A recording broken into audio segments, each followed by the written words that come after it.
Hello little friends. Welcome to Tiny Learn Blocks. Hello friends.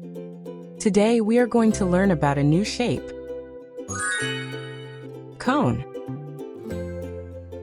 This is a cone.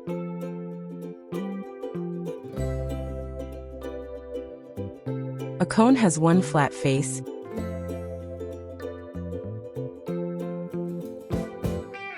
one curved surface, and one point at the top. But here is a question. Can a cone roll? Let's try.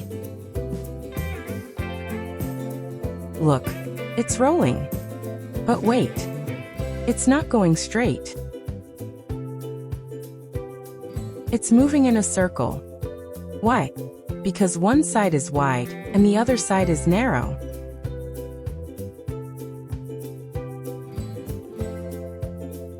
So a cone rolls in a circle.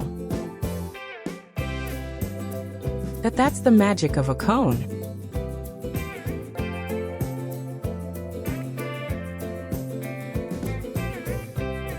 See you in the next shape adventure.